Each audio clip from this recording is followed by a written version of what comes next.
Buenas tardes. Les doy la más cordial bienvenida al público presencial en el aula magna del Centro Nacional de las Artes y al que nos acompaña vía remota a través de la señal de Canal 23 y en Facebook.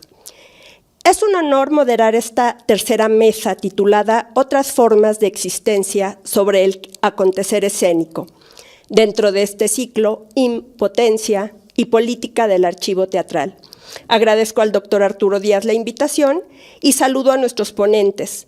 En primer lugar, a la doctora Pía Gutiérrez, de la Universidad Católica de Chile, que estará con nosotros en Tecnovivio, conectada a través de Zoom, y a los investigadores Arturo Díaz y Rodolfo Obregón del CITRU. En esta mesa se analizarán los archivos teatrales desde otros territorios, como el del error, el olvido, lo testimonial, la activación, por mencionar algunos, con temas que nos atraviesan y de los que abordarán los expertos. Así que empezaré por presentar a Rodolfo Obregón Rodríguez, maestro en Teoría y Práctica Teatral por la Universidad de Sao Paulo, con estudios de teatro y actuación en el Centro Universitario de Teatro de la UNAM. Realizó estudios de dirección con Ludwig Margules y ha combinado la práctica teatral con la enseñanza y la investigación, por lo que sus trabajos teóricos se centran en fenómenos escénicos concretos. El más reciente de ellos, la presencia del documento en el teatro mexicano. Él nos expondrá el trabajo, el teatro documental. Cedo la palabra al maestro Obregón. Gracias. Bueno, antes que nada, quería decir que tengo cierta incomodidad con el título porque justamente yo hablo de que no me gusta alinearme con la idea de teatro documental o teatro documento, ¿no? Y prefiero hablar de prácticas documentales porque me parece que estas prácticas recientes y particularmente en el mundo entero, pero particularmente en el territorio mexicano, ¿no? Tienen distinciones muy claras con lo que identificamos como teatro documental y teatro documento, particularmente en la manera en que lo planteó Peter Weiss en los años 60, ¿no? Y porque no existe en ese sentido una tradición continua de lo documental en el teatro mexicano, más bien yo hablo siguiendo a un autor inglés, Derek Payet, de florecimientos o emergencias de lo documental en el teatro. Y porque, aunque para muchos, digamos, la relación básica que planteaba Peter Weiss, la relación dialéctica entre el material de lo real, el material crudo y el aparato escénico sigue siendo, digamos, el binomio fundamental en esta clase de prácticas escénicas, yo creo que nosotros atestiguamos, digamos, tanto unos cambios muy importantes, que es lo que nos interesa más aquí hoy en la concepción del documento en la era digital, como en los dispositivos escénicos que para los años 60, 70 eran siempre dispositivos dramáticos y que hoy, mucho más allá de teatros no dramáticos, se emplean también en otras formas escénicas como los recorridos, las instalaciones, los encuentros, o que incluso tenemos ejemplos, y creo que Arturo va a hablar de algunos de ellos, donde estas prácticas escénicas no solamente no parten de los documentos, sino que los generan en su acontecer. Que esto es un tema que me parece muy interesante. Pero bueno, estoy aquí un poco porque justamente a finales del año pasado, y empieza a circular apenas, apareció este libro, ¿no? Que se llama Mirar y Reconocer Prácticas Documentales en la escena mexicana. Y antes que nada, yo quería, ya que estamos hablando del valor del archivo teatral, hacer un reconocimiento a la importancia del acervo del CITRU en la construcción de este libro, ¿no? Porque yo parto, por ejemplo, de investigaciones previas, de archivos y publicaciones muy importantes que se han hecho en el CITRU, por ejemplo, el trabajo de Israel Franco y Antonio Escobar sobre el teatro de ahora, el trabajo de Julio César López Cabrera sobre el Cleta, ¿no? Y me fueron también de gran ayuda esa base de obras de la que habló Patricia en la mañana, donde pude, por ejemplo, verificar datos que Vicente Leñero ofrece en sus crónicas y que no eran siempre exactos, y yo los pude verificar en la base de obras del CITRU, porque gracias a Julieta Rivas tuve acceso a la colección fotográfica como puede tenerlo cualquiera, ¿no? Y el libro quedó apoyado, digamos, por un material gráfico muy interesante que es parte del acervo del CITRU. Y finalmente, porque también mucho de la reflexión que hay aquí es el resultado del intercambio con los colegas a lo largo de los años, y que es esa parte, digamos, del trabajo que justamente se resiste, que se escapa al archivo. Una de las impotencias del archivo es el no poder capturar, apresar este tipo de diálogos, este tipo de intercambios y colaboraciones. Bueno, el libro yo lo divido en tres secciones. Una primera sección que ofrece una genealogía alternativa justamente a lo que otros trabajos sobre lo documental en el teatro mexicano habían dicho. Y en ese sentido, digamos, me permito una reconstrucción de la memoria del teatro mexicano a partir de analizar la manera en que otras personas construyeron el archivo, a partir de las relaciones de fuerza y de las intenciones que estaban en la manera de contarnos una historia, particularmente en el caso de contemporáneos con relación al teatro de ahora, que había sido un teatro silenciado justamente porque los contemporáneos generaron el archivo, la memoria teatral. Leo unos breves fragmentos, ¿no?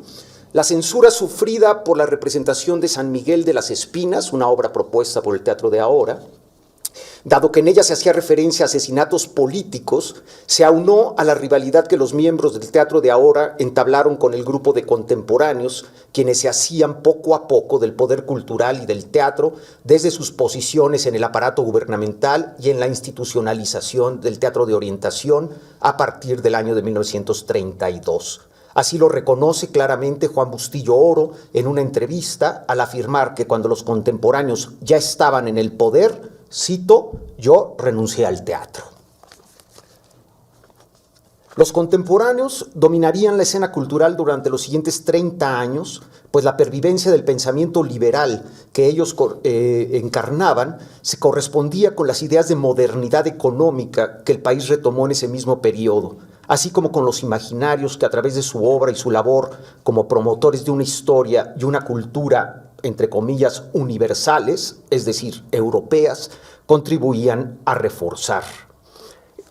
En términos benjaminianos, al otro lado de la mirada ofrecida por Ulises u Orientación, los dos movimientos teatrales encabezados por los contemporáneos, aparecen las víctimas reales de la Gran Depresión de 1929, las masas obreras y las zonas de la realidad expoliadas y marginadas como consecuencia de las prácticas capitalistas, la represión de las organizaciones sindicales, los campesinos desplazados por la explotación de pozos petroleros, los migrantes expulsados como resultado de la caída de la producción agrícola en los Estados Unidos, el contubernio entre la justicia y el poder del dinero en todas las obras de teatro de ahora, ¿no?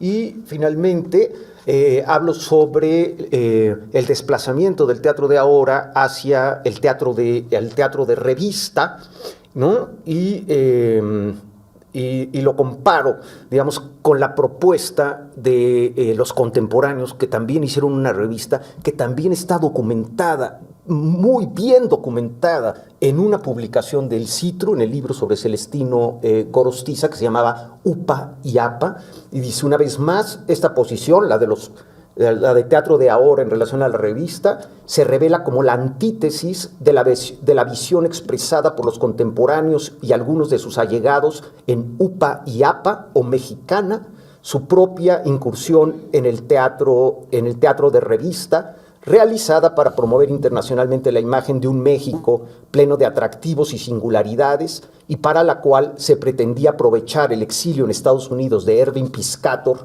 al convocarlo sin éxito como director de escena. Como arquitectos de las instituciones, y anda una mosca aquí fastidiando, la mandaron los contemporáneos, Sí. ¿no? Los contemporáneos determinaron lógicamente las políticas de inclusión y exclusión en el campo teatral en la primera mitad del siglo XX.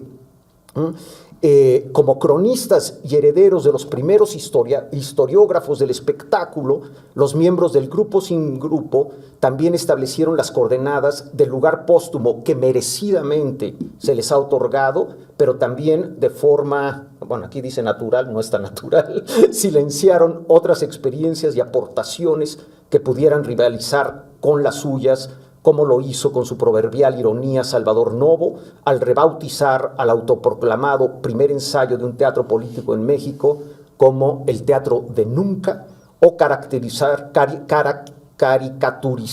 a sus creadores como los jóvenes del teatro del mes antepasado, ¿no? De la misma manera, digamos, en esta otra genealogía retomo los propios escritos de Vicente Leñero, donde tenemos un caso muy interesante de autodocumentación, ¿no? Siempre con el sesgo de la crónica, con la visión propia, pero donde describe en su libro Vivir del Teatro, ¿no?, minuciosamente muchos detalles de todas sus escenificaciones que resultan sumamente interesantes como parte del archivo teatral. Y ahí también una de las exclusiones que yo rescato en este libro es la presencia del actor Enrique Lizalde, que ustedes seguramente no tienen idea de quién era, pero fue un actor muy conocido en México, que trabajó muchísimo en las telenovelas, como creador del primer grupo de teatro documental en este país, ¿no?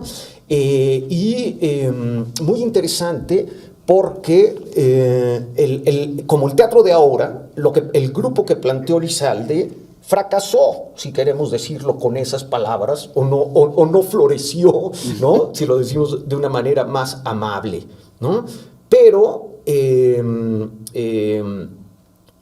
hay cosas muy interesantes, lo que dice Lizalde de por qué no funcionó ese primer grupo de teatro documental, que nada más hizo 2 o 3 obras.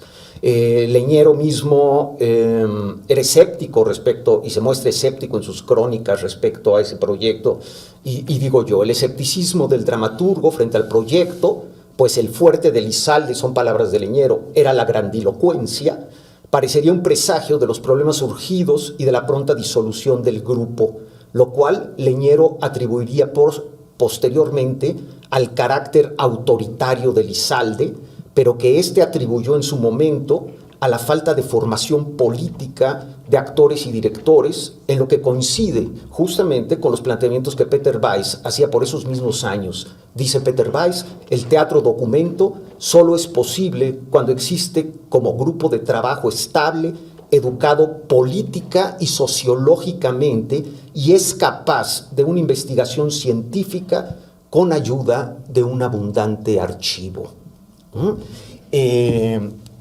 Por cierto, y para los que no lo saben, Enrique Lizalde fue el líder de un movimiento sindical que fue la creación del Sindicato de Actores Independientes, en rebelión, digamos, contra el contubernio de la ANDA y el PRI, ¿no? Y que fue el último intento de la gente del espectáculo, de actores y actrices, sobre todo por controlar, digamos, las condiciones económicas y sobre todo las condiciones políticas de su trabajo.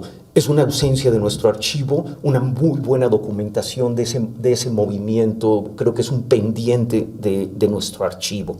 Y finalmente, entre estos antecedentes, en esta otra genealogía, yo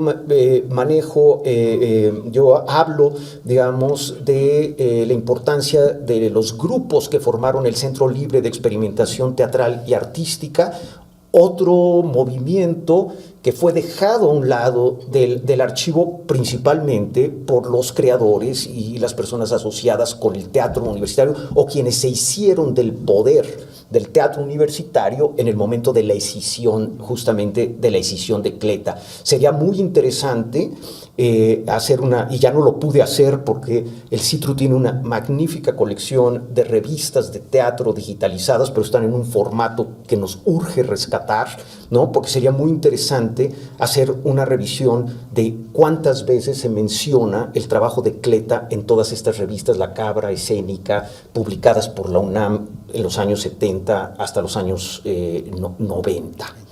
Todos ellos, estos antecedentes de los que hablo yo, proyectos fallidos. Me acordé, Juan Luis, en la mañana, que uno de los proyectos que se le quedó inconcluso a Leñero era una obra, o 7 obras sobre 7 juicios distintos, uno de ellos sobre el juicio a revueltas por sus camaradas comunistas, ¿no? Que hubiera sido súper interesante.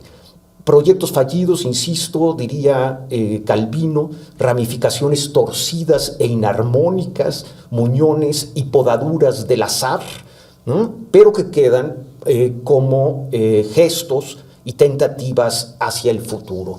Más adelante hablaré un poquito de la idea del archivo como deseo de futuro. Bueno, la segunda parte del libro está dedicada a las nuevas concepciones, ¿no? Y los procedimientos de las prácticas documentales contemporáneas. Y una de las preguntas fundamentales, o uno de los puntos de partida, ¿no? Es justamente el cambio que ha habido en el documento en la era digital, de lo cual ustedes sabrán muchísimo más que yo. Yo lo que pude explorar, digamos, para este libro, pero yo encuentro ahí dos elementos contrastantes, digamos. Por un lado, la visión optimista en términos de la democratización, y lo vimos en la mañana con la presentación de, ¿cómo se llama lo del archivo general de la Nación? De Memórica. De Memórica, con la democratización en el acceso a acervos especializados, pero también en la producción de archivos y documentos de lo inmediato. Y en ese sentido me resulta sumamente interesante la destitución, digamos, de la autoridad como el productor exclusivo y el guardián y el celoso guardián del documento, ¿no? Y que, como dicen los historiadores, daban prioridad al documento que era por escrito, y me parece un equivalente muy interesante con el desplazamiento del autor, de la figura de autor en el teatro, y particularmente en el teatro que utiliza, digamos, estas bases documentales por 2 vías diferentes. Por un lado, la sustitución del yo del autor por un nosotros, ¿no? Según Agamben, el testimonio es siempre un acto de autor. Cuando uno reúne varios testimonios, está reuniendo a varios autores, ¿no? Y con ello, con este cambio, digamos, de la persona, del singular al plural, la reaparición en la escena de las formas corales. Historia oral, historia coral, en escena. Por el otro lado, ¿no? La otra vía de desplazamiento del autor es la reaparición de actores y actrices, que mejor deberíamos llamar en este caso performers, como responsables de la creación. La creación en estos teatros, yo sostengo, se lleva mucho más en términos del montaje, de la creación directa sobre la escena, que de ningún tipo de dramaturgia, ¿no? Y ha dado lugar a un fenómeno que Carol Martin denominó la auctoralidad, que por cierto por ahí encontré tiempo después que ya Rivas Cherif, sí, don Cipriano Rivas Cherif ya lo utilizaba en México en los años 60, cuando hacía sus bululús en el Canal 11, y hablaba de auctoralidad. Era el autor y el actor de sus propios trabajos, y que en el caso concreto de las prácticas documentales, digamos, es una manera de hacer énfasis en la postura ética de estos teatros al pararse el autor, a diferencia del autor dramático, que es siempre una ausencia, ¿no? Al pararse de frente al público y dar la cara por aquello que está presentando, ¿no? O como dice Gabino Rodríguez, poner el nombre y el apellido por delante. Esta es la versión positiva de la digitalización del documento. La otra es obviamente la posibilidad del registro, pero también de la manipulación, que supongo que es un enorme desafío para quien configura los archivos, ¿no? Y que se traduce, digamos, en la pérdida de la fe en los hechos, que era el acuerdo básico del documental ortodoxo, la idea de que el documento es garantía de autenticidad, ¿no? Y ahora vuelvo a esto, simplemente añadiría otra impotencia, ¿no? Que estos teatros, junto con el documento, utilizan también o incluyen también materiales provenientes del repertorio, según la noción de Diana Taylor, ¿no? Es decir, materiales performativos, gestuales y por lo tanto mutables, resistentes al archivo. Bueno, y aquí la parte que quizá me interesa más y que ya no pude desarrollar en el libro, o que no tuve tiempo, no lo vi a tiempo, pero que justamente lo he estado trabajando últimamente, en particular para un artículo que hice sobre Las periodistas cuentan, un trabajo de Teatro Línea de Sombra que, por cierto, se presenta el próximo fin de semana. Se hace 3 sesiones, la semana que entra una en la Casa Refugio de Tlaltépetl y otras 2 el fin de semana en el Teatro Casa de la Paz, que es una cosa muy impresionante, ¿no? Entonces, pero voy. Este énfasis, digamos, en la falta de certeza, y la pérdida de confianza en el documento se ha traducido en las prácticas documentales en México de 2 maneras. Una, y esto sí está en el libro ya, un énfasis en algo que Lehmann denomina la indecibilidad, la imposibilidad de saber o de determinar a ciencia cierta, digamos, la autenticidad de un material, ¿no?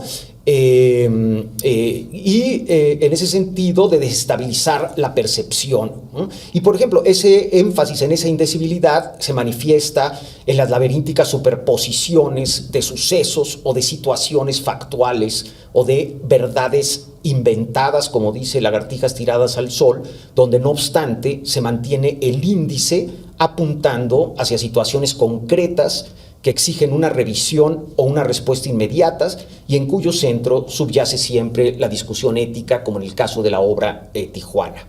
O bien el desplazamiento del documento hacia el testimonio, que esto es lo que me parece muy interesante, las periodistas cuentan, donde los relatos de los y las periodistas, más allá de lo que permiten conocer sobre hechos de violencia y sus implicaciones sociales y políticas, resaltan el valor de su trabajo, la importancia de su dimensión humana. De ahí el título, las periodistas cuentan, las periodistas valen.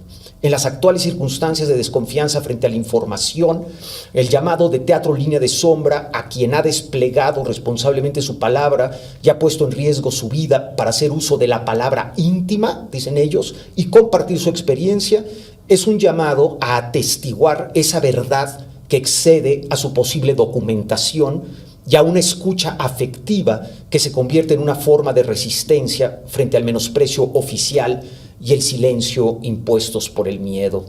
La escena que Teatro Línea de Sombra despliega en este caso está ahí para apuntalar el carácter performativo de los testimonios, todo aquello que la experiencia teatral posibilita o potencia.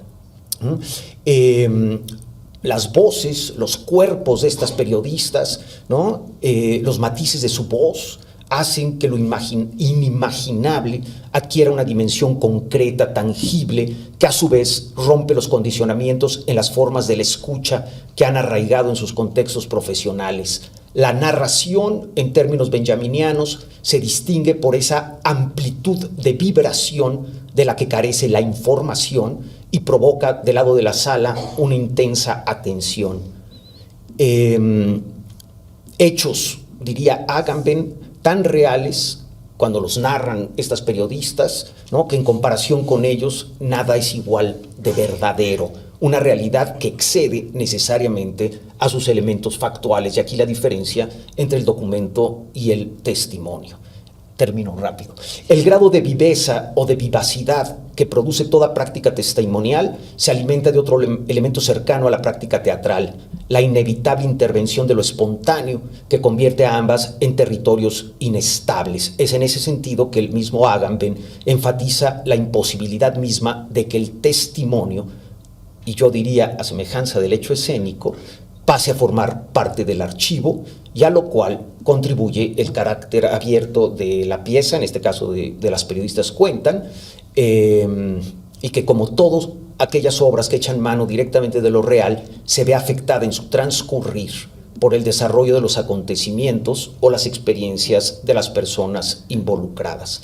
Esta impotencia coincidiría con el enfoque de Enrique Díaz Álvarez cuando habla de una verdad afectada, o con las declaraciones de Svetlana Alexievich, la Premio Nobel de Literatura, cuando sostiene que la emoción de sus testigos es la mayor prueba de la autenticidad de un hecho, o que su oficio es el de una historiadora del alma. El énfasis ético más allá de lo factual. Y me guardo lo del deseo de futuro quizá para la conversación. Muchas gracias, Rodolfo.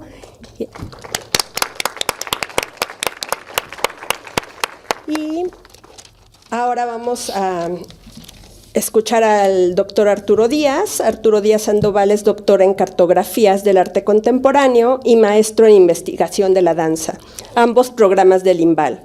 Sus investigaciones recientes atienden la historia, la memoria y el archivo, con énfasis en la crisis de la representación a partir de la perspectiva contemporánea del arte.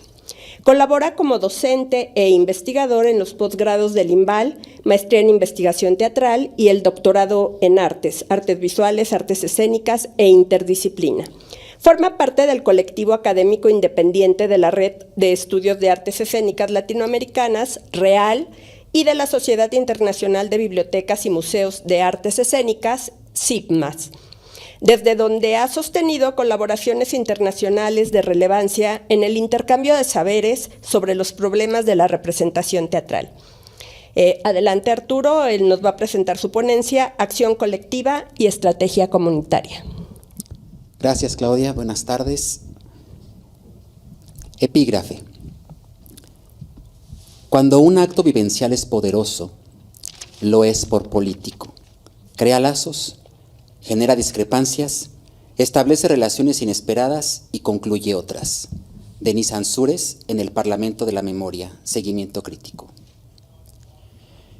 En el artículo publicado en el libro colectivo Ensayando la mirada latinoamericana, Insistencia de una escena situada, coordinado por Stefan Baumgartel y publicado por La Real, comencé a indagar sobre la noción de archivo en el marco del conflicto prevaleciente entre la construcción de la memoria, de esta como sustento de la historia nacional, y de las prácticas artísticas supeditadas al mandato de las elaboraciones y dogmas sobre lo que es, ha sido y debe ser el teatro, a saber, un teatro que opera desde una hegemonía cultural determinista, de una escena del entretenimiento arraigada en la tradición didáctica y evangelizadora del aparato burgués. Ya nos habló Rodolfo de los contemporáneos y eso. Ahí mismo señalé la importancia del concepto de memoria colectiva que desde la perspectiva sociológica a la que apunta Maurice Halbausch, ayuda a formular las resignificaciones del espacio como, cito, concepto epistemológico que permite ahondar en el aspecto diacrónico de la construcción de la identidad, pero también en el carácter cambiante de los contextos que exigen esas construcciones. Y de acuerdo con Miguel Figueroa Saavedra, vuelvo a citar, en las nuevas aportaciones al estudio transatlántico de la memoria social. Cierro citas. Teniendo así que el concepto de memoria es capaz de expandir su potencial. Por otra parte, he aludido a la reelaboración derrideana del concepto de archivo en mal de archivo, una impresión freudiana que atribuye a los desastres que marcan el fin de milenio al mal que su tratamiento masivo y refinado en el transcurso de guerras civiles o internacionales, de manipulaciones privadas o secretas, establece como irrenunciable del inconsciente mismo a apropiarse de un poder sobre el documento, sobre su posesión, su retención o su interpretación, y a través de él la consagración del lugar que guardan los recuerdos del pasado, por los cuales se constituye esa memoria de la historia, con mayúscula, historia. Es así que de este mal y de toda barbarie, nos advirtió Walter Benjamin, se demuestra la desaparición definitiva de lo que no solo no se recuerda o olvida, sino de todo aquello que no logra ingresar al archivo, pero de cuya existencia pareciera dar cuenta un fantasma que ronda en la memoria colectiva. En ese sentido se pregunta José Luis Barrios sobre la posibilidad de documentar al fantasma, a lo que señala que en todo caso se le puede convocar y nos dice que, cito, quizás sea este el valor del arte, una producción que testimonia como testigo y no como documento, el momento del reconocimiento estético como condición ético-política del saber, y acaso ese sea hoy el lugar dislocado del que habla Derrida, ahí donde memoria, olvido, inscripción y borradura crean una comunidad de cuerpos. Cierro cita. Víctor Viviescas, artista e investigador teatral, en su ensayo Políticas y Polifonías del Archivo, del mismo libro citado anteriormente, Ensayando la mirada, nos dice, cito, en la práctica y en la investigación del teatro expandido y de las artes vivas en Colombia, y en buena medida en América Latina, dentro de aquello que los intercambios nos permiten confirmar, que no es mucho, dice él, el archivo es un tema y una práctica que se ha vuelto cada vez más visible. En la historia del teatro latinoamericano, el trabajo con el archivo como documento ha sido permanente, desde la obra Guadalupe años 50 del Teatro La Candelaria de Colombia, hasta Sin título, técnica mixta, de Teatro Yuyashkani del Perú, pasando por dos obras bolivianas en las que el documento se transforma en biografía como sustento o punto de partida para una dramaturgia de la remembranza en Otra vez Marcelo, de César Brí, con el Teatro de los Andes, y La vida es linda, sobre la vida de Nilo Soruco, de la Corporación Quijotadas de Bolivia, con dirección de Jimmy Gira. Y de manera más reciente, Una cosa es una cosa, de María Teresa Incapié, Hotspot, Migraré, Migrarás, Migrarán, de Javier Gutiérrez, y las compañías La Máquina Somática y Proyecto Vaca, Pies Morenos sobre Piedras de Sal, de Ana María Vallejo, puesta en escena por la compañía Abra con dirección de Adela Donadio y Yato, creación del artista mexicano Cristian Aro en Bogotá. Cierro la cita. Ileana Diegues, por su parte, ha dado cuenta y trabajado sobre piezas artísticas que tienen al archivo como sustento de trabajos, cito, torrenciales y capaces de abrir camino en lo desconocido. Cierro cita de unas palabras que dijo Roberto Bolaños en su obra 2666. Así lo ha descrito en su investigación Ileana, Cuerpos sin duelo, iconografía y teatralidades del dolor, que trata sobre el lugar de hacer aparecer y ver, a través de las estrategias discursivas del arte, a esos seres cuyas presencias no pueden más que habitar en la urgencia de su recuerdo indómito. Investigación que siguió, entre otras derivas, el trabajo curatorial de la exposición Formas de la Ausencia, 2015, instalación con pedazos, piezas y recortes en imágenes, videos, fotografías y textos reunidos en los ritos de pasaje de la performer y coreógrafa uruguaya Tamara Cubas y su familia, quienes mediante la puesta a la mirada de objetos mnémicos conjuran al olvido. Ileana Diegues nos relata que, cito, las primeras acciones propuestas por Tamara y realizadas en el entorno familiar implicaron la recuperación de narrativas, de cartas, la producción de nuevos relatos, de acciones, de trazos cartográficos, abrir el baúl donde Élida atesoraba la cruzada de cartas sostenida entre sus hijos y nietos, ubicar sitios en Montevideo, escuchar de viva voz de los protagonistas qué había ocurrido allí, qué experiencias marcaron sus vidas en los años difíciles de la dictadura cívico-militar que vivieron los uruguayos entre el 27 de junio de 1973 y el 28 de febrero de 1985. Fue emergiendo así un archivo familiar de documentos recuperados por el arte, de hacer contar la experiencia. Pero también emergieron acciones y apuntes ensayísticos que Tamara emprendió implicando su propio cuerpo en la obstinada necesidad de saber qué le sucede a un cuerpo en la caída, cómo habitar la horizontalidad, cómo experimentar la pérdida del control corporal e imaginar una disolución, una desfiguración. Estos dos niveles de registros, el documental y el ficcional, dieron pie a una plataforma archivística que Tamara tituló La Patria Personal. Cierro la cita. A esta patria, en la exposición, se le añadió la patria nuestra, en el piso de la Casa de la Cultura de Tlalpan, lugar donde se llevó a cabo el evento. Los invitados participamos en una acción consistente en horadar el mapa de la República Mexicana dibujado en el suelo. Con picos podíamos repetir el gesto de excavar, de poner en acción la metáfora benjaminiana de comportarnos como excavadores, desenterrar una y otra vez, revolver cómo se revuelve la tierra, porque sólo así podremos arrancar alguna luz y alguna imagen que nos permita entender lo que somos, los pedazos que somos, diría Ileana Diegues. En otra latitud, Sidra Pino, Vestigios de una serie, es un proyecto escénico iniciado en el 2012 por el colectivo Murmurante Teatro, con diversos aterrizajes en el espacio público de Mérida, Yucatán, en México. Se trata del primer trabajo de investigación social que llevó a cabo esta agrupación mediante el acompañamiento en las huelgas, luchas y manifestaciones de los trabajadores de la más importante industria refresquera de la península, la cual había quebrado 2 años antes.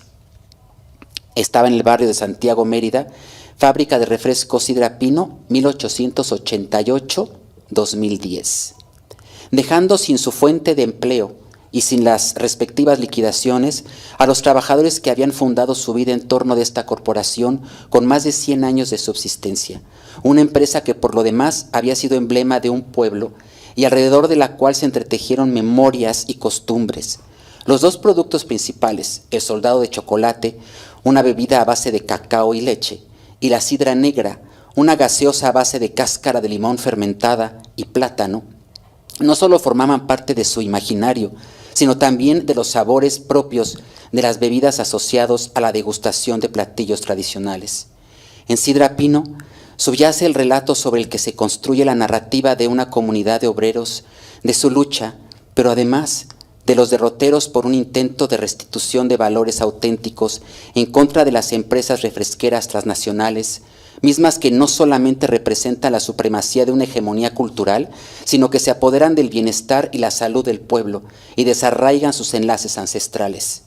Memoria y archivo se configuran aquí en potencia y consiguen, por el artilugio del teatro, hacer de la historia el torrente vivo de una tradición privada de sus referentes más íntimos. Lo que nos ofrece Murmurante Teatro, con este tránsito de los sabores, es la experiencia de la afectividad encarnada, justo en 2 sentidos poco atendidos en la percepción artística, como son el paladar y el olfato.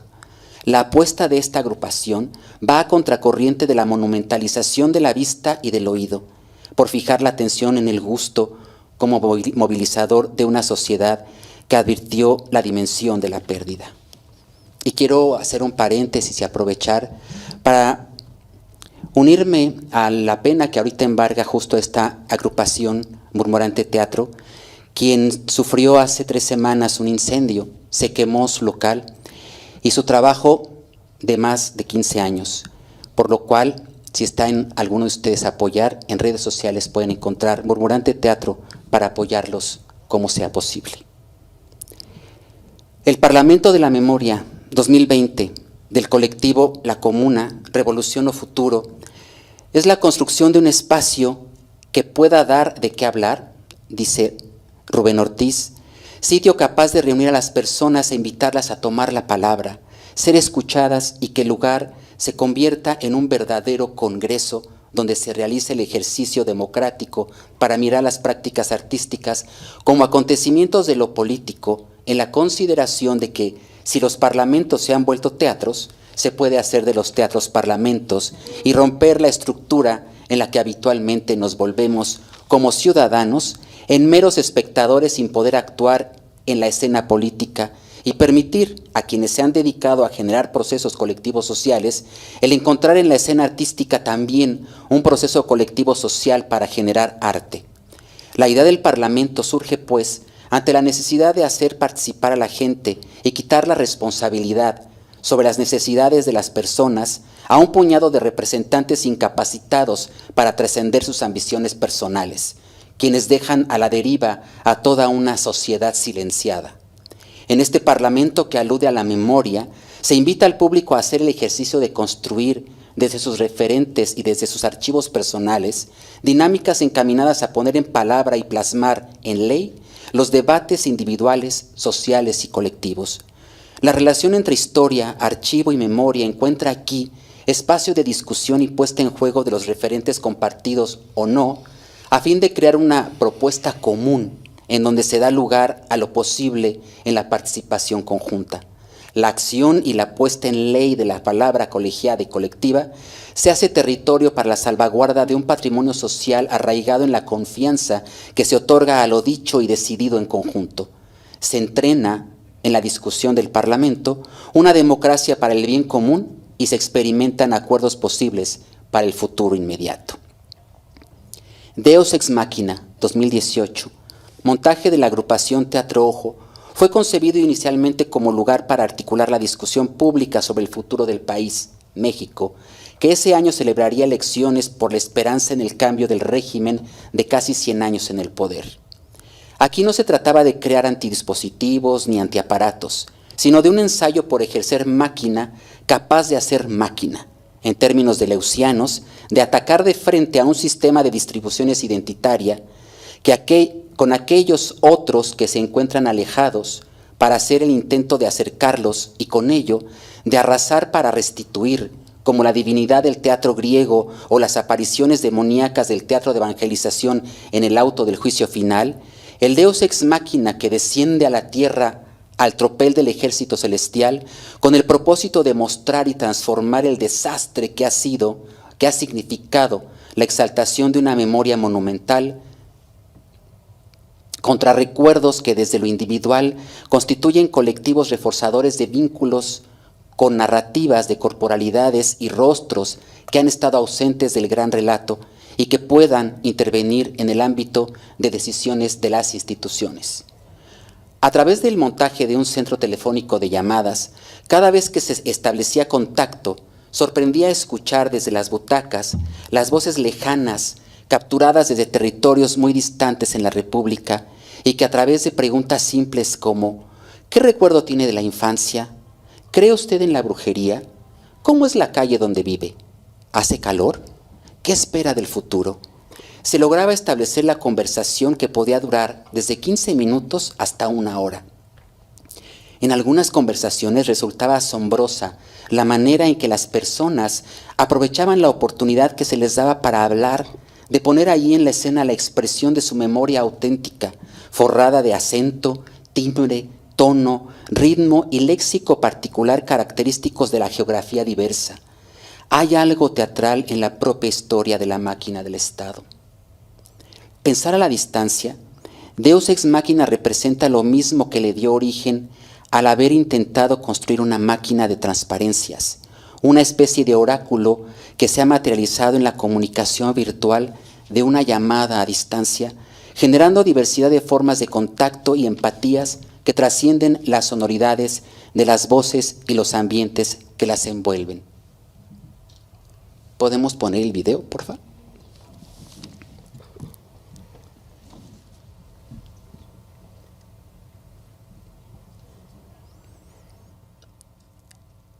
Estos archivos escénicos toman a la historia instituida para operarla y hacer sobre ella las erosiones que corresponde al teatro hacer, permitiendo establecer un lugar adecuado desde donde mirar su devenir e intervenirlo a razón de las vicisitudes de un pueblo sostenido por su verdad histórica. La operatividad comunitaria hace de sus propios acontecimientos el instrumental y archivo con que se recomponen y completan los procedimientos para restablecer la memoria, recuperar lo que ha sido borrado o soterrado bajo los influjos perpetuos de la reiteración de un mismo paradigma que suele sostener un solo punto de vista fijado. No. Por el contrario, Tampoco me meto donde hay animales que... las escenas que se crean con estos agenciamientos intentan forjar rastros de memorias mediante la presentación de testigos que ayudan a recuperar partes perdidas y olvidadas de la historia social, con lo que es posible forjar las narrativas y los retos compartidos e impedir el olvido causado por la disolución de los pueblos y la omisión de sus fantasmas. Mucha ofensa de un partido al otro, sobre todo estos nuevos, me ofenden mucho, ya son muy directos, van contra las personas.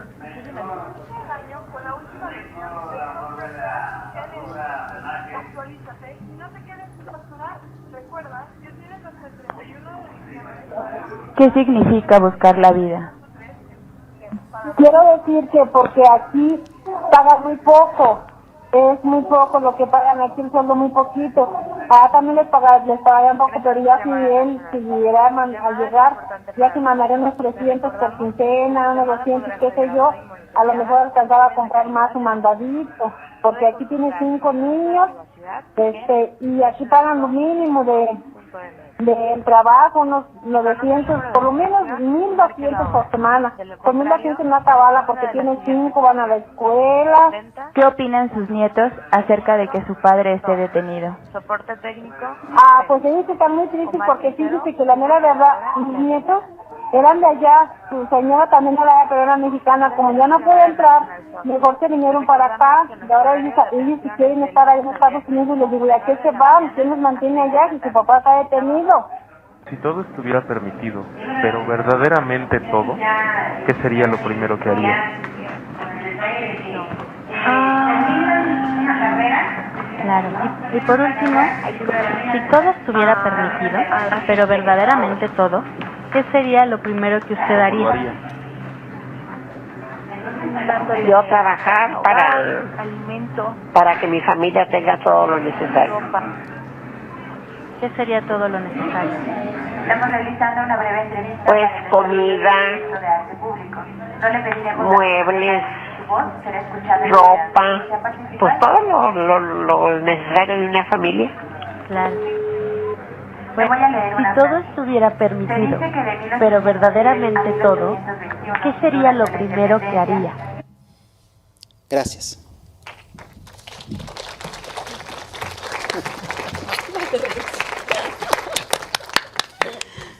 Muchas gracias, Arturo. Ahora voy a presentar a Pía Gutiérrez, doctora en literatura. Actualmente trabaja como académica de la Facultad de Letras y la Escuela de Teatro de la Universidad Católica de Chile. Es parte del colectivo ARDE, que promueve la consolidación y visibilización de archivos de procesos artísticos en un espacio abierto y en conjunto con las comunidades. Ha investigado principalmente sobre el vínculo entre artes vivas, literatura y archivo en el contexto latinoamericano. Ella nos brindará la ponencia, la escena y sus errancias. Adelante, Pía, por favor. Hola, muy buenas tardes. Espero que me puedan escuchar bien. Yo les escucho, pero no les veo, así que es como otra experiencia. Así que si algo falla, me tienen que avisar por el oído. Me gustaría partir agradeciendo, bueno, a quienes han compartido esta mesa, obviamente al profesor Obregón y al profesor Arturo Díaz, a quien conozco, y además le agradezco esta invitación, porque ambos participamos de La Real, donde ha sido un espacio muy productivo a estas conversaciones. Y agradecerles también a ustedes que tienen la disposición de escucharme de manera telemática, que si bien es una ventaja, es un poco triste, ¿no? Quiero enfatizar. Les voy a presentar, voy a compartirles acá la pantalla para que puedan ver la presentación. Lo tengo acá.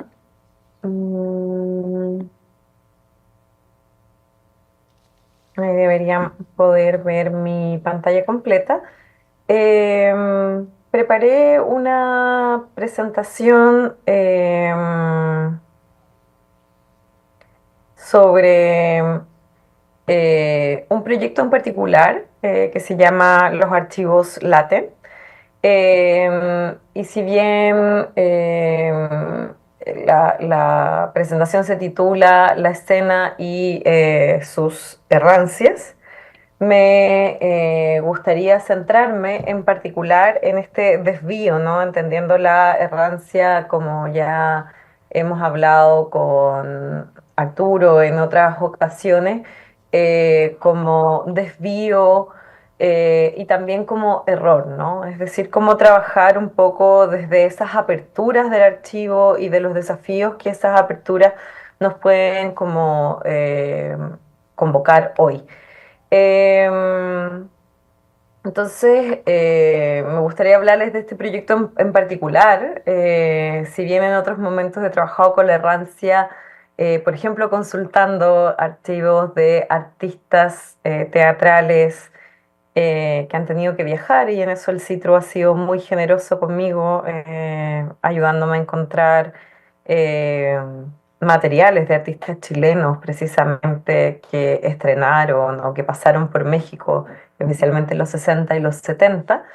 Hoy día les quería hablar de este colectivo del que soy parte, colectivo Arde, que claramente tiene que ver con ¿verdad? Esta idea de Vivi Uberman inicial, donde el archivo arde, es decir, el documento solo vive en su ceniza, ¿no? Somos un colectivo de, como ustedes ven acá, 5 mujeres dedicadas a los archivos: Fabiola Neira, Javiera Briñardelo, Constanza Alvarado, Catarina Einer y yo, que nos conformamos el año 2017 en Santiago de Chile y que actualmente trabajamos desde diferentes territorios, desde Valdivia y Santiago de Chile y también desde Berlín. Desarrollamos entonces una plataforma digital que alberga archivos de procesos de creación de artistas y prácticas culturales, con especial énfasis en proyectos de artes escénicas. Hoy pueden visitar, obviamente ahí está la página. Eh, bueno, ustedes pueden ver más de 40 colecciones, la mayoría de artes escénicas en distintos niveles, muchas profesionales, pero también algunas históricas, algunas de procesos de escuelas de teatro en hospitales, en algunas regiones como más, ¿verdad?, apartadas de Chile. Y entonces acá pueden encontrar distintos tipos de documentos digitalizados, desde fotografías, ¿verdad? Videos, materiales gráficos, pero también mucho procesual, bocetos de escenografía, bitácoras de dirección, audios de entrevistas y de ensayos, y así un sinfín de materiales que ha sido muy sorprendente para nosotros. Ha sido muy importante para nuestro colectivo trabajar bajo las políticas de un archivo abierto y de libre acceso de dominio público. Como van a ver si es que visitan nuestra página, justo estamos ahora como en una transformación de asuntos técnicos, como en una migración de una versión de Omeca. Bueno, ahí podemos hablar de asuntos técnicos si es que les interesa, a otra versión. Entonces hay algunos documentos que están ahí viajando, así que van a encontrarse con eso. Em, pero ha sido muy importante que pensar el archivo en uso, ¿no? Como este concepto de los archivos de artes escénicas para el uso de esa comunidad escénica también, ¿no? Inicialmente. Y tenemos algunas colecciones históricas, como esta que ven ustedes acá, del Teatro del Pueblo, una compañía teatral de los años 60, de la que se sabía muy poco, que fue una compañía de jóvenes del partido, bueno, de las Juventudes Comunistas en ese momento, que tuvo un activo trabajo previo a la dictadura. La colección de Sergio Zapata, que sería el primer diseñador escénico chileno egresado, ahí ven su carnet, ¿verdad?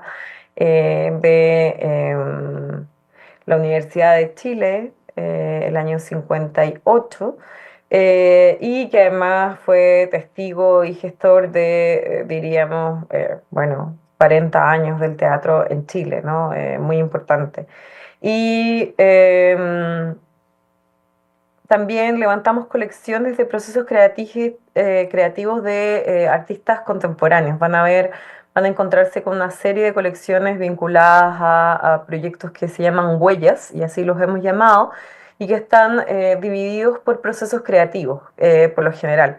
Acá pueden ver algunos de Teatro Niño Proletario, de, bueno, algunos de investigación también en torno a núcleos de investigación, el núcleo de investigación vocal, eh, de Colectivo Zoológico, La Pato Gallina, Teatro Puerto, La Niña Horrible, que han sido compañías contemporáneas como muy importantes, ¿no?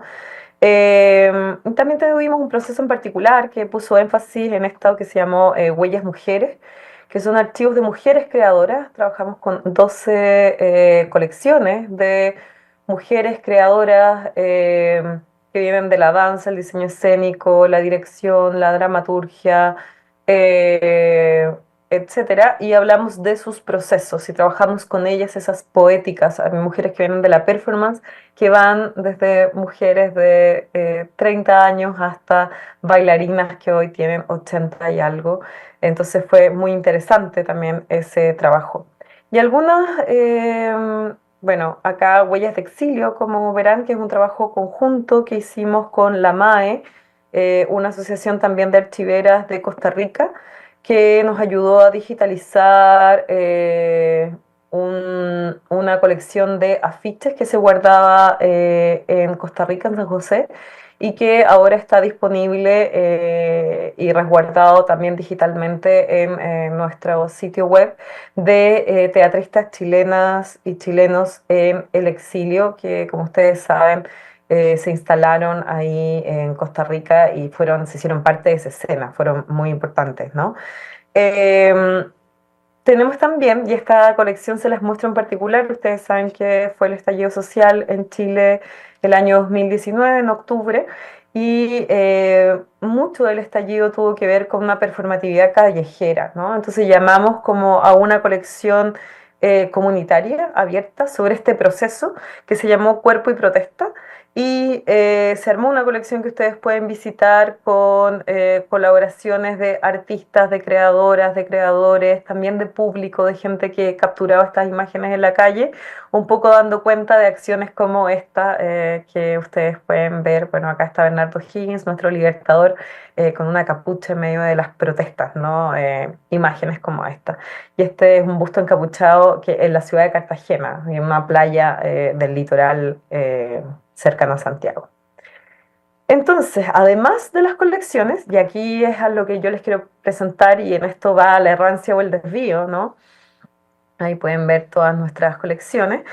Nos hemos dedicado estos últimos años a pensar en contenidos especializados, ¿no? Entrevistas, textos, material gráfico, cápsulas audiovisuales que ustedes pueden revisar en las distintas pestañas, ¿verdad? Buscando de alguna manera vincular diversas audiencias con las voces y documentos de creadores y creadoras, de investigadores, y con la archivística como una herramienta. Me interesaba mucho ahí cuando escuchaba a los colegas hablando de la creación, ¿no? Como finalmente la archivística es una herramienta para crear, pero también para generar un vínculo como una comunidad activa en las artes, ¿no? Y de alguna manera esto nos sirve para hablar de lo que quiero compartir más profundamente, que es un proyecto que partimos hace un par de años y que se lanzó el año pasado, que se llama Los Archivos Laten, ¿no? Como bajo esta noción, dice, los archivos laten.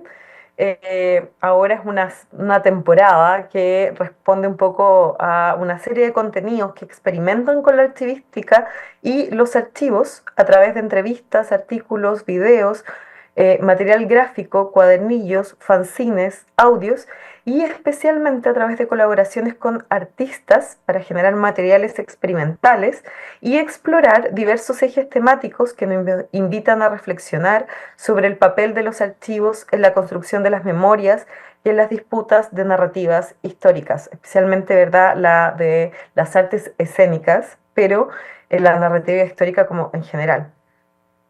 Entre abril y septiembre del 2025, cada primer viernes del mes, lanzamos en nuestro sitio web un portal temático con contenidos que intentaban responder a preguntas muy diversas. ¿Qué es la perspectiva postcustodial de los archivos? ¿Qué desafíos enfrentan los archivos en un contexto de digitalización? ¿Cómo explorar la dimensión afectiva de los archivos? ¿Qué significa construir un archivo con un enfoque feminista? ¿Cómo exhibir y visualizar un archivo? ¿Podemos concebir la naturaleza como archivo? A partir de estas interrogantes, definimos 5 ejes para esta primera temporada, organizados como si fueran números de una revista o como gabinetes de curiosidades, como nos gusta llamarlo. Estos ejes fueron, como ustedes ven ahí, archivos postcustodiales, tecnopolíticas de archivo, archivo, género y afectos, poéticas de archivo y archivos y naturaleza. Para cada uno de estos temas realizamos una curaduría de textos, videos, audios, material gráfico en colaboración con diversas personas invitadas a ampliar la mirada sobre el archivo. De hecho, estas colaboraciones se transformaron en el centro del proyecto. En total, publicamos 26 contenidos con la participación de 24 autoras invitadas de 10 países: Chile, Alemania, Camerún, Cuba, Argentina, Portugal, España, México, Perú y Palestina. También buscamos conectarnos con otros que están reflexionando sobre los archivos desde distintos territorios de Chile, más allá de Santiago. Somos un país bastante centralista, me imagino que quizá en México pasa algo como eso, en comunas como Navidad y Valdivia, que son sectores mucho más rurales. Estos 26 contenidos muy diversos que nos parecen muy interesantes y también como una forma de performar o volver a performar el archivo, tienen contenidos tan distintos como lo que ustedes ven aquí. Por ejemplo, un video que es una conversación con la poeta y creadora de fanzines Natalia Mantzer. Pueden revisar también fanzines que creamos en conjunto con otros colectivos como Hambre, Hambre, Hambre y el colectivo Las Luisas, ¿verdad? Que acá pueden ver una versión como de guerrilla, le llamábamos nosotras, de cómo hacer un archivo para entregarle a artistas en ferias, en trabajar con ellos, ¿verdad? De manera muy... esto se hizo en particular para una feria que se llamaba Contrabando, que es una feria itinerante de arte gráfico. Y si bien no alcanzo a presentarles todas, me gustaría detenerme un momento, por ejemplo, en esta invitación que se le hizo a la artista visual y escritora también, Ana Lea Plaza, en donde ella creó este collage como una especie de ¿verdad? Circulación de los archivos. Es muy bonito, ustedes pueden leer el texto, como ella a través de este collage, y acá quizá puedo ampliarle un poquitito, ¿ven? Ella trata de explorar este ciclo, ¿no? Como de un saber enclaustrado, como mucho más encerrado en esta hegemonía del saber como edificio, y una especie de contrabando colaborativo de los documentos entre animales y mujeres que van pasándose aquí como estos documentos, esta posta, y que de repente se vuelve otra cosa, ¿no? Y se transforma, y ella ponía estos círculos centrales. Es muy bonito como ella lo explica también, como estas curiosidades que van dando vida al archivo. A ver, que me perdí porque estoy leyendo de otro dispositivo. Tenemos algunas colaboraciones y con esto puedo seguir, como y aquí me vuelvo a achicar, ensayo visual de la investigadora Cynthia Schuffer, o este video que hizo, a ver, ¿verdad? Que es una entrevista a Danielis Hernández, una artista cubana, sobre archivos coloniales y los zoológicos humanos y la historia esclavista europea. Mientras conversamos con ella, nos mostró su técnica de impresión, de fotografías en tela, seguida de procesos de descubrirlas y redescubrirlas con agua, una forma sensorial y afectiva de conectarse con los documentos. Hay un texto también sobre archivos y feminismo que podrán leer y que finalmente habla un poco de la pluralidad de nuestra búsqueda y de entender el archivo entonces en este sentido postcustodial como una apertura a otros elementos. Em, ¿De dónde viene la necesidad de hacer este proyecto? ¿Qué busca? ¿Qué hay detrás de todo esto? Voy a mirar el reloj creo que me quedan 5 minutos. Me avisan si estoy bien o no. Por un lado, el proyecto surge de una idea que veníamos pensando hace mucho, que es la idea de activar el archivo, ¿no? Más allá de de una idea, es una pregunta, ¿cómo crear comunidades en torno al archivo y fomentar su divulgación? No solo entonces recolectamos y guardamos, sino que queremos despertar conversaciones en torno al archivo. A esto le venimos dando vuelta hace tiempo. Por ejemplo, el año 2021 escribimos para una invitación que tuvimos de Archivos del Común en el Museo Reina Sofía. El archivo es para nosotras un verbo, es acción, es llenar espacios de silencio, es excavar, documentar, mediar, invocar, hacer talleres, entrevistas, encuentros, crear exposiciones, publicaciones, videos. Apostamos a que los archivos se activan al relacionarse con las artes y viceversa. También es un proyecto que se sustenta en la importancia de la red y por eso agradezco tanto esta invitación a conversar con ustedes, a la apertura que ha tenido el CITRO y sus investigadores siempre de abrirnos las puertas, ¿no?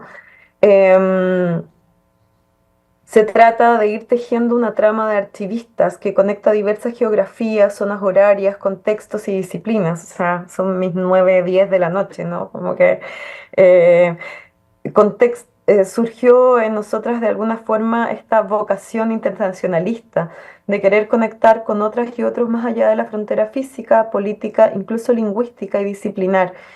Y entonces el espacio digital apareció como un tránsito, como una práctica, ¿no? Por ello es fundamental desmarcarnos de nuestro propio centro y base de pensamiento.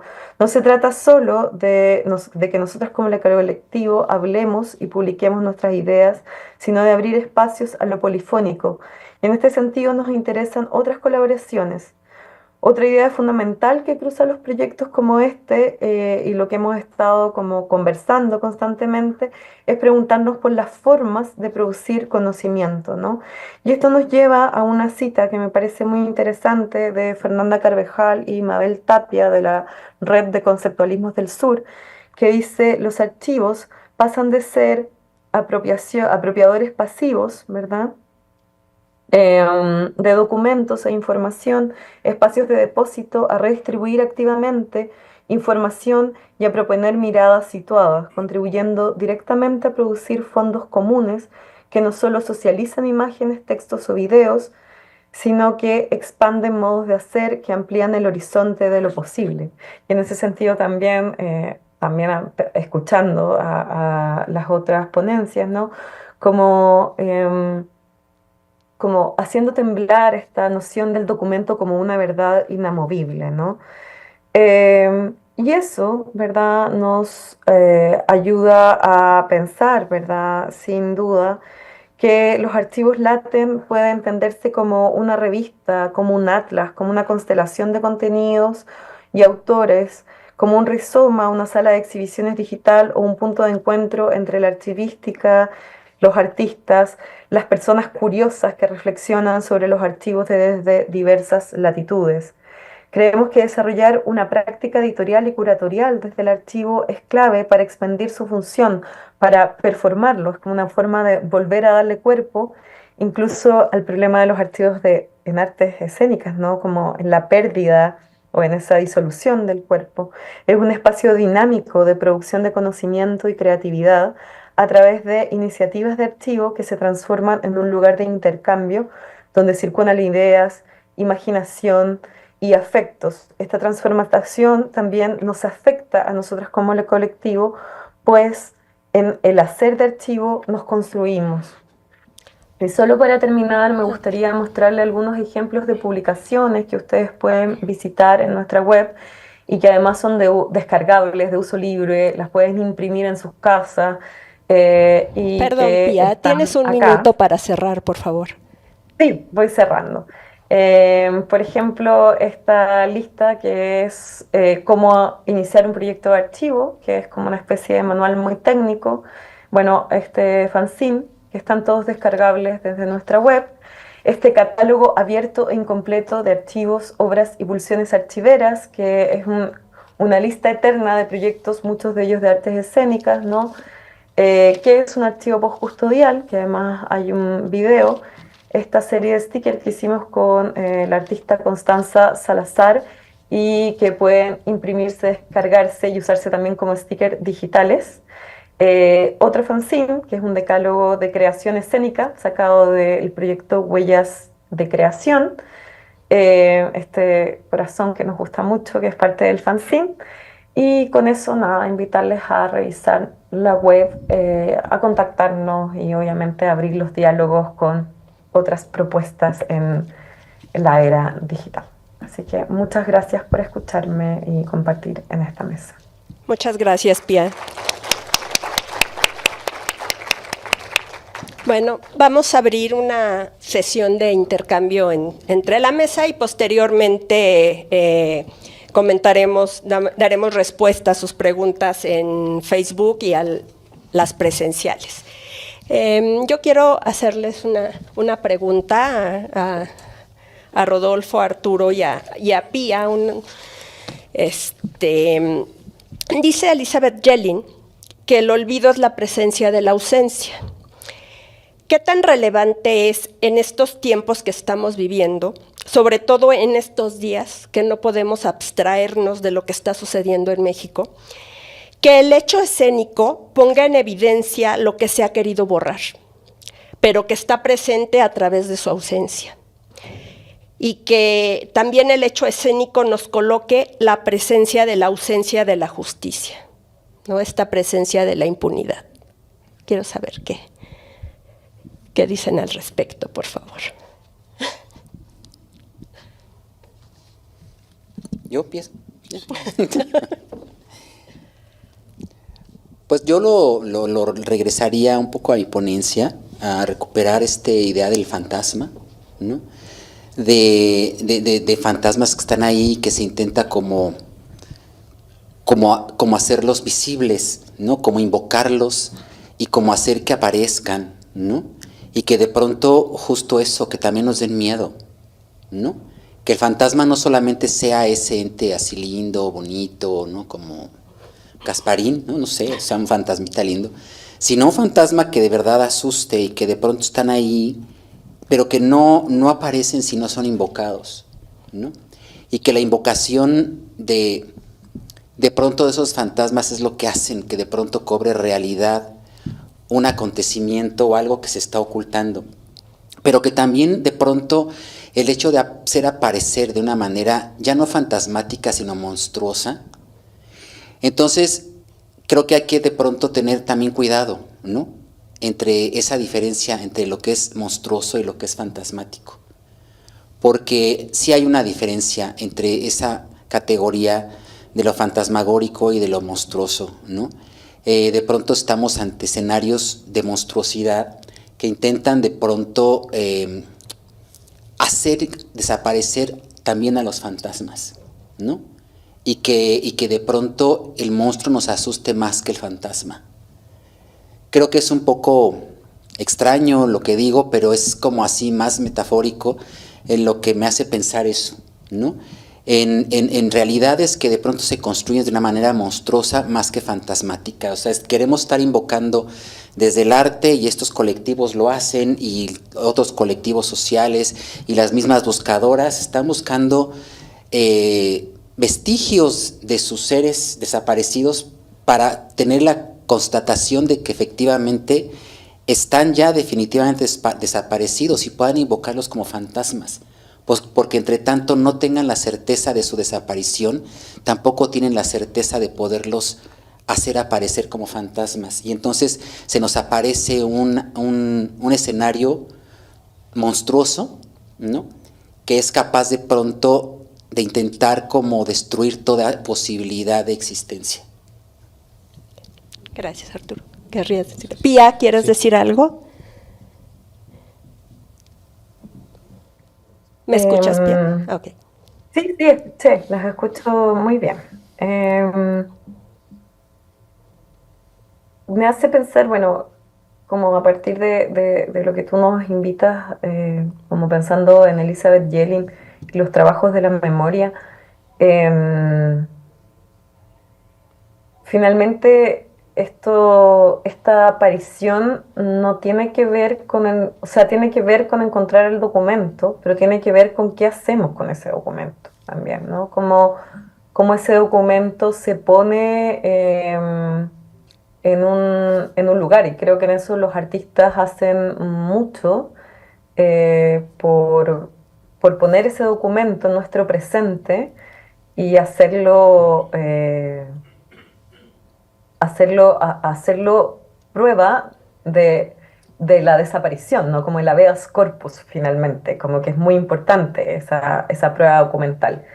Y creo que en ese sentido también señalar la falta es otra cosa que puede ser súper importante, ¿no? O sea, también señalar aquellos vacíos, aquellos silencios, y creo que en ese sentido el trabajo de investigación es un trabajo sobre el que podemos como congregarnos, no solamente encontrar la prueba documental, sino que de repente encontrar la ausencia de ese documento puede ser como algo en ningún caso que venga a hacer justicia, pero que nos mantenga todavía, o nos haga sobrevivir a la injusticia, quizás.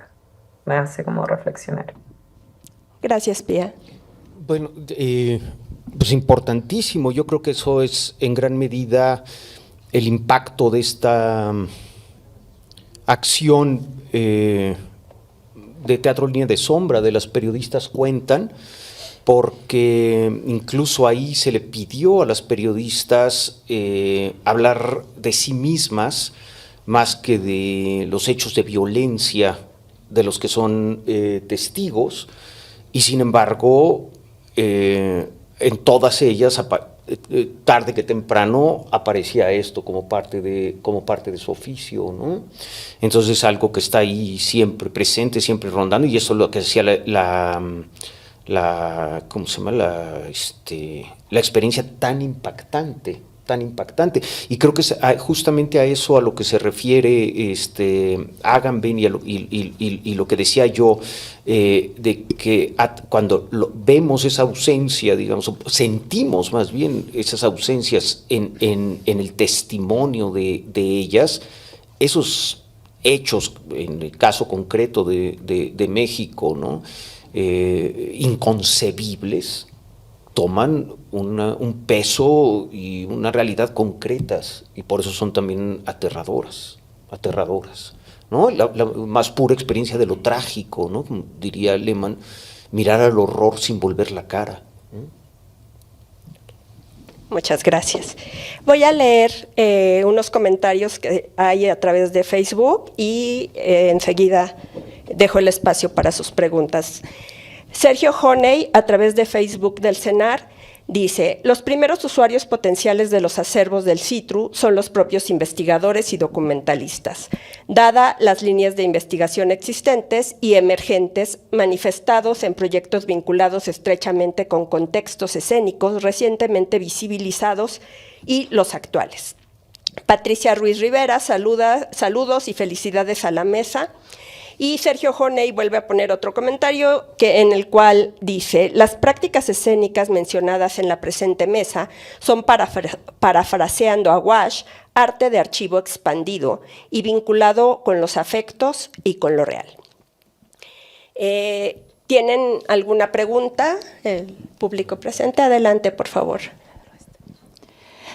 Buenas tardes. Bueno, felicitarlos porque creo que están poniendo otros temas en la mesa.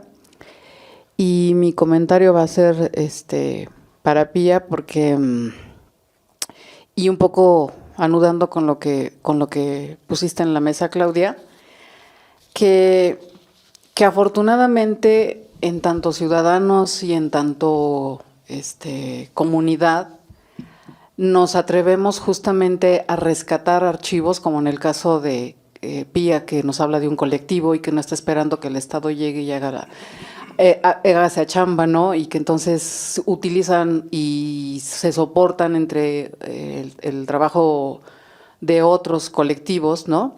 Y pensando, por ejemplo, en que el hallazgo de la ropa y los zapatos en este lugar tremendo, ¿no? En Jalisco, las mamás hagan la relación de la ropa y no, porque el gobierno no tiene la menor idea entonces de cómo hacerlo, ¿no? Eso es terrible, y justamente pensando que esta labor de rescate, de resguardo, pero sobre todo de difusión que haces, Pía, con tu colectivo, ¿no? Creo que es como vital, porque hay algo que creo que todavía el Estado no entiende, que en la manera en que nosotros seamos capaces de compartir, ahora sí en una virtualidad, ¿no?, los documentos, entrevistas y estos stickers que tienen, ¿no?, de la gente tiene derecho a crear este archivo, ¿no?, de cómo las comunidades artísticas podrían generar sus propios archivos, ¿no?, cómo invitarlas a subirlas a la red. Creo que ahí hay un lugar de oportunidad para nosotros, porque revisando lo que hacen en Chile, en Argentina, es impresionante, ¿no?, este trabajo colectivo de rescate, de resguardo, de divulgación de los archivos en las líneas, cosa que a nosotros como que todavía nos falta el empujón de a qué horas nos animamos a armar este tipo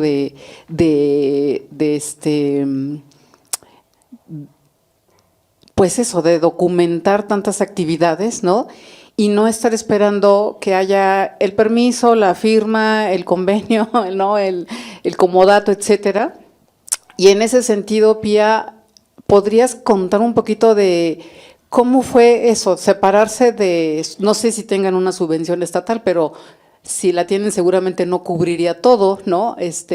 ¿Cómo armarse de valor? Porque siento que sí se requiere mucho valor y decir, hagamos esto y esto y esto, y cómo todo eso va desencadenando un lugar, un soporte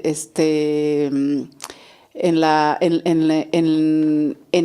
red, que es súper vital justamente para activar esa información, para que se estudie, para que se visite, para que se analice, ¿no?, para que se invite, porque sí es cierto, como dice Rodolfo, pues hay cosas que se deben, ¿no?, que no acaba uno de investigar, que el tiempo no te dio, pero entonces, ¿por qué no como eso, como decir, amigos, tengo este tema, entren, ¿no?, armar discusiones virtuales en este tipo de plataformas, en donde justamente sería muy enriquecedor este tipo de organizar y difundir y divulgar y de compartir documentos, que ahora la virtualidad nos lo permite, porque en otros tiempos no sería. Entonces, no sé, para mí esto que hacen es una explosión en la cabeza de cómo lo armamos nosotros, ¿no? Porque como que eso, yo sí siento también que es una de las tareas pendientes que tenemos.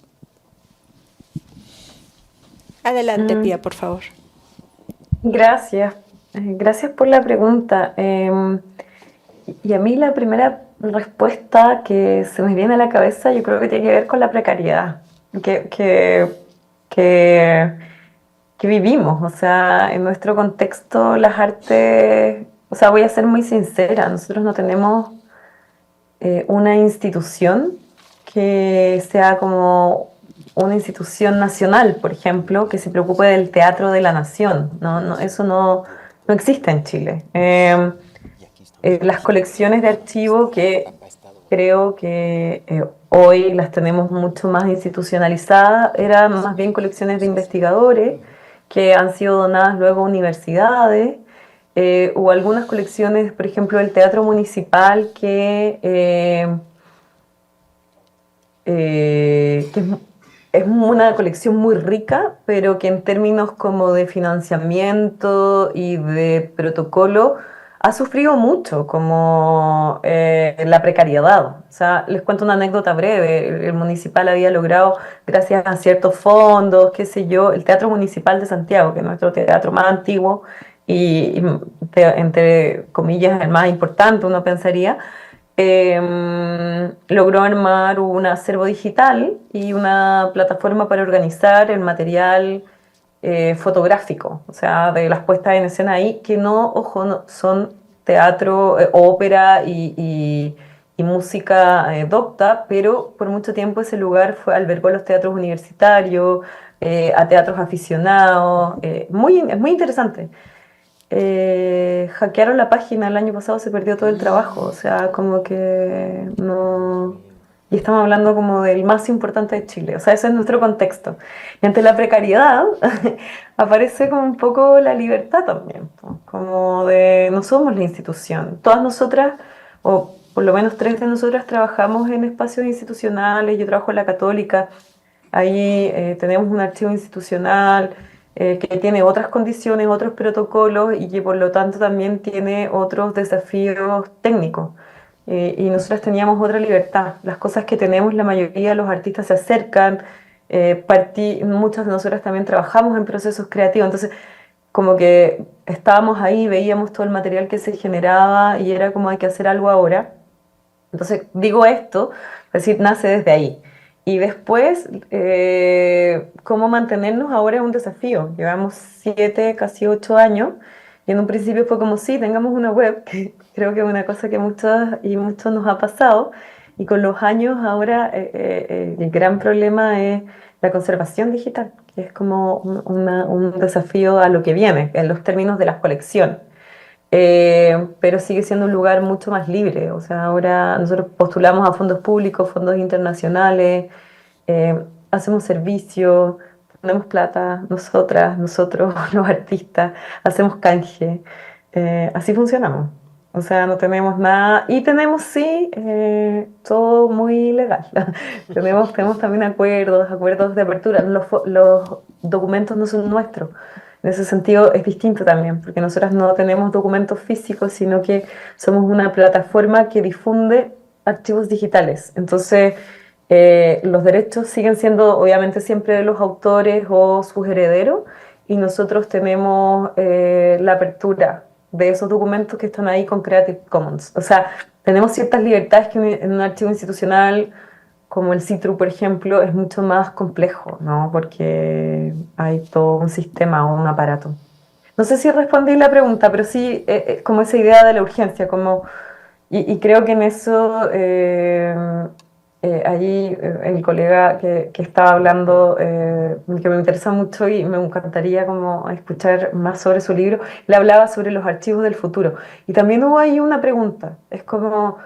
me encantaría saber sobre qué pasaba con las pequeñas compañías en los 50, los 60, los 70, los 80. Y de repente fue como, oye, pero si no guardamos lo que está pasando ahora, ¿quién va a saber como de estas pequeñas compañías también hoy día? Y algunas grandes compañías que están ahora en el acero. Entonces también como imaginar el futuro, como tirar la piedra para que después otros y otras vengan a desordenar también estas lecturas que estamos haciendo. Muchas gracias, Pía. ¿Hay alguna otra pregunta en el público? O que Rodolfo responde esto. Sí, bueno, nada más yo mencionaba este término del deseo de futuro, ¿no? Que es un término con el que di ahí en la escritura, ¿no? del libro, y un poco pensando en la definición del archivo de Agamben, que el archivo en estricto senso, digamos, es el lugar donde se colecciona lo ya dicho para el futuro, ¿no? O en la definición del documento de Jacques Le Goff, de la manera en que las sociedades, los grupos, los individuos se proyectan, digamos, en una versión hacia el futuro, ¿no? Yo decía que como el archivo implica, el hacer un archivo implica una visión de futuro, ¿no? Y de la misma manera los teatros y los grupos que trabajan con lo documental, al plantearse, digamos, frente a realidades que consideran urgentes, inaplazables, al tratar de reducir las intermediaciones entre la realidad y la escena, y en ese sentido activar una posición crítica de sus espectadoras y sus espectadores, implícitamente, de manera más o menos escéptica o de manera más o menos optimista, implican también una transformación de las condiciones de la sociedad y en ese sentido una posibilidad de un futuro otro, ¿no? De ahí también los vínculos constantes, digamos, entre la práctica artística y los activismos. Vuelvo al caso de las periodistas, es Teatro Línea de Sombra, pero es Marcela Turati y es Elefante Blanco, ¿no? Y realmente en este caso, por ejemplo, es muy interesante porque es un dispositivo que pretende operar fuera de los circuitos artísticos y donde la escena es solamente eso, un dispositivo de enunciación, digamos, que se retrae incluso para dejar el máximo espacio y simplemente potencializar, digamos, la presencia de las periodistas y sus testimonios. Claro, gracias, Rodolfo. Bueno, ¿hay una pregunta? Pía, ¿querías decir algo? No. Bueno, pues muchas gracias a los ponentes, a todo el público que nos acompañó, al Centro Nacional de las Artes, a Canal 23, por supuesto al CITRU por ser un espacio abierto de diálogo, debate y reflexión, y cedo la palabra al doctor Arturo Díaz para la clausura de esta jornada académica. Gracias, Claudia. Gracias, Rodolfo. Gracias, Pía. Muchas gracias por estar aquí en esta mesa con nosotros. A todos y cada uno de los ponentes que estuvieron el día de hoy. Juan Luis está aquí. Muchas gracias. Gracias, Cedí, al doctor Miguel Ángel Vázquez. Y a todo también el equipo del CITRU que estuvieron respaldando y apoyando. Gracias, Rocío Galicia, por hacer realidad este evento y sobre todo porque después de terminar mi actividad como director del CITRU, Rocío me propuso regresar al área de documentación y yo encantado le dije que sí. Normalmente el área de documentación siempre ha sido un espacio como poco deseable, ¿no? Para mí, desde que yo ingresé al CITRU, ingresé a esta área haciendo los anuarios de teatro y encontrar en las notas de prensa, en los programas de mano, en toda la documentación, la gran riqueza de saberes sobre nuestra práctica teatral, para mí era un mundo fascinante, pero que se volvía así como algo que parecía que el gusto era nada más mío, que me sentía solo, porque todo el mundo quería estar en investigación, ¿no? Y todo el mundo quería hacer la investigación y ser investigadores, y ser documentalista era así como de segunda o tercera clase.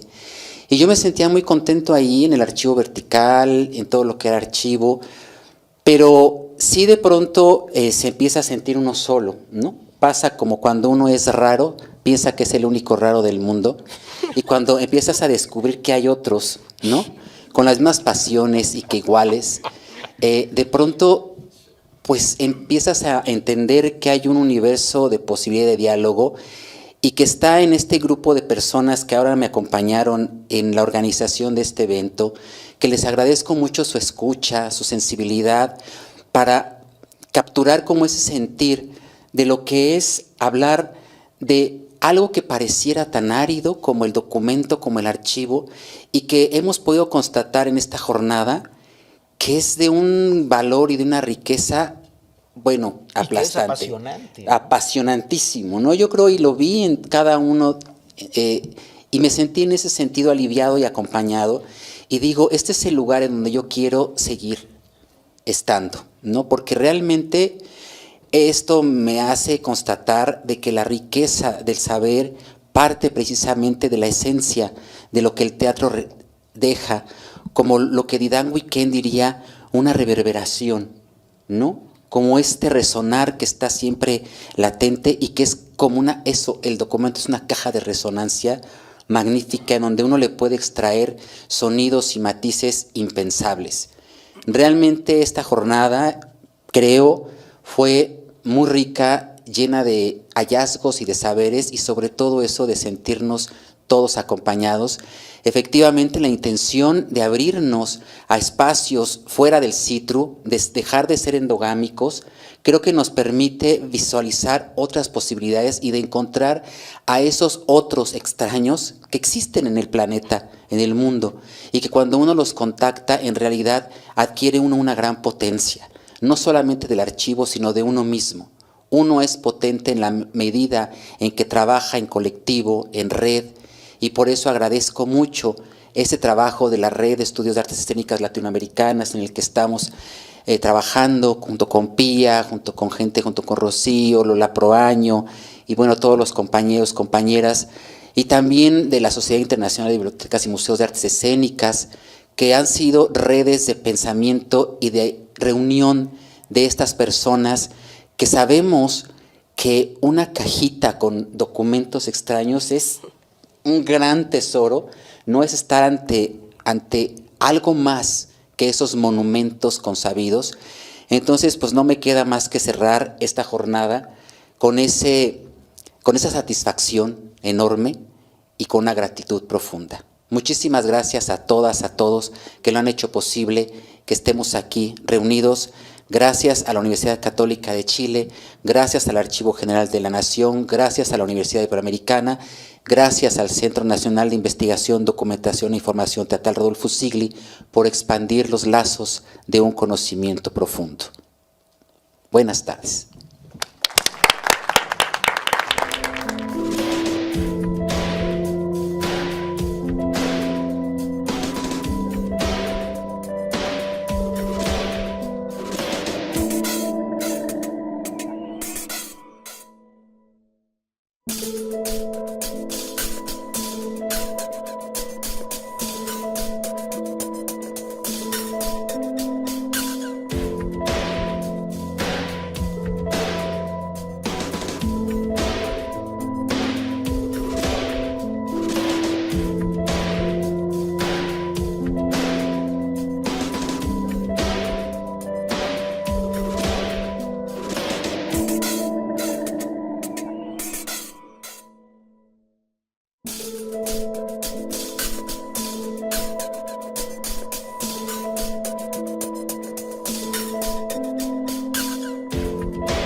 Gobierno de México.